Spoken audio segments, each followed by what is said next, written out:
Buenas estimados, bendiciones para todos.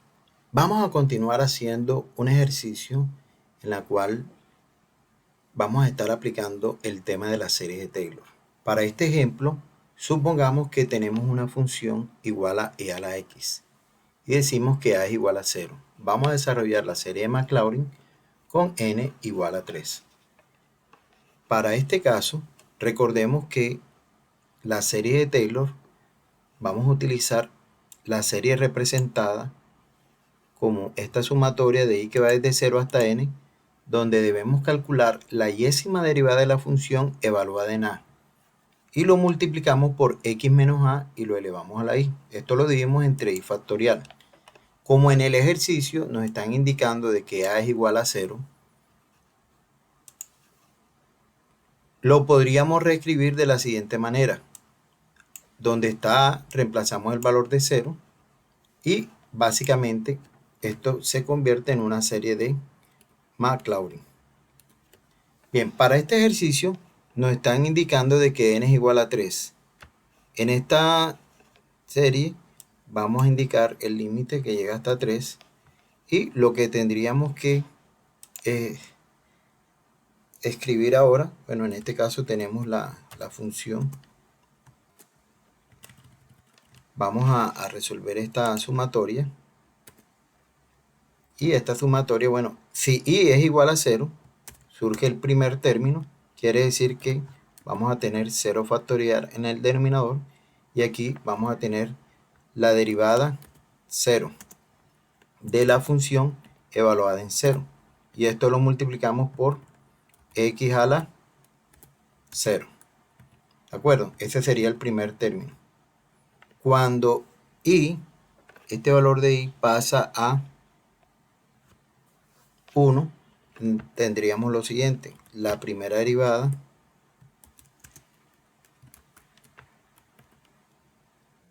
vamos a ponerle aquí más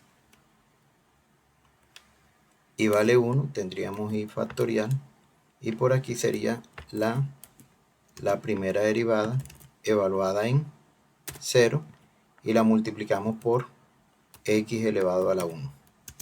Ahí está. El siguiente término, ¿cuál sería? Vamos por i igual a 1, ahora i pasa a 2. Recuerden que llegaríamos hasta 3. Aquí vamos a hacer este ajustico. En realidad, lo que vamos a expresar aquí es una aproximación. Bueno, entonces el siguiente término sería, ponemos aquí 2 factorial y en el numerador sería f elevado a la 2. Digamos que esa es la indicación de la segunda derivada evaluada en 0 y lo vamos a multiplicar por x elevado a la 2. ¿De acuerdo? Listo. Y nos faltaría el último término porque esto llega hasta 3. Vamos a sumarle aquí. En este caso vamos a tener en el denominador 3 factorial y aquí sería la tercera derivada evaluada en 0.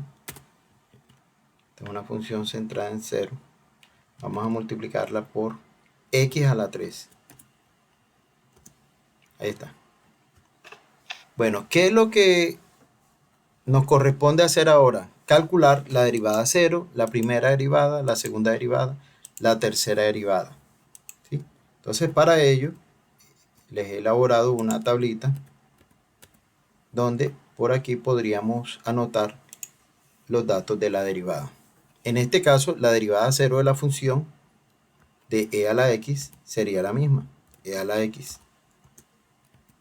La primera derivada sería e a la x. Vamos a anotarlo por aquí.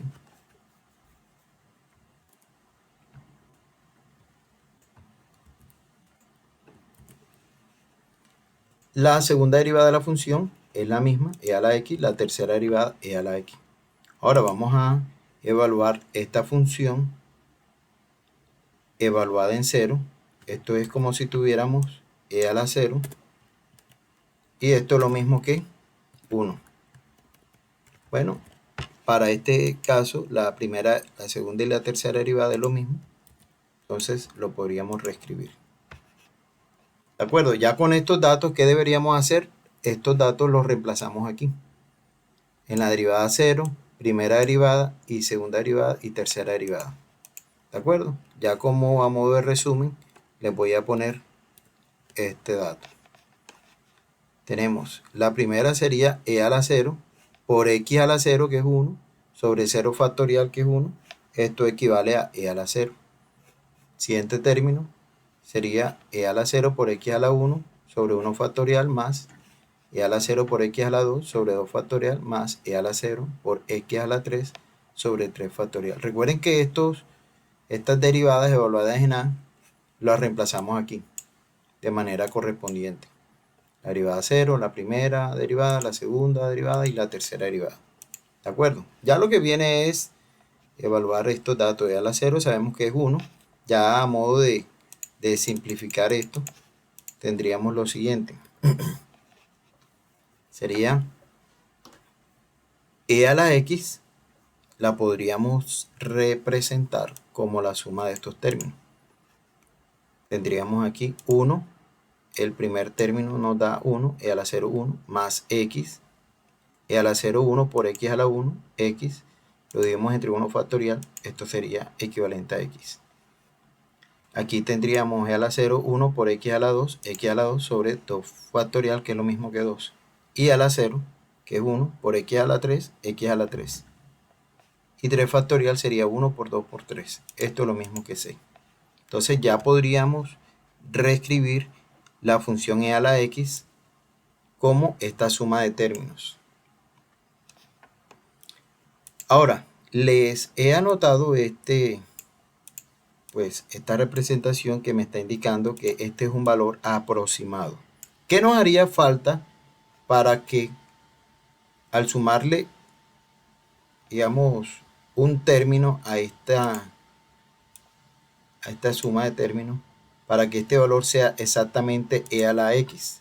Bueno, básicamente tendríamos que sumarle el error absoluto. Si le sumamos a este término el error absoluto, ya podríamos igualarlo a e a la x. Se las he representado de esta manera. Permítanme, se las muestro.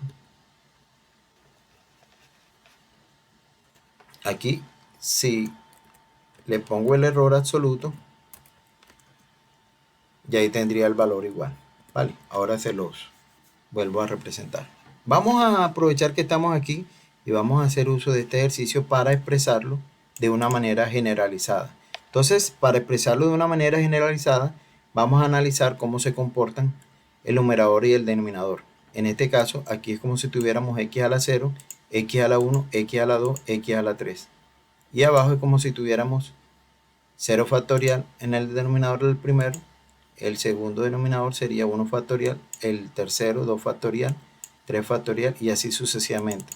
Entonces, en ese orden de ideas, vamos a representarlo así.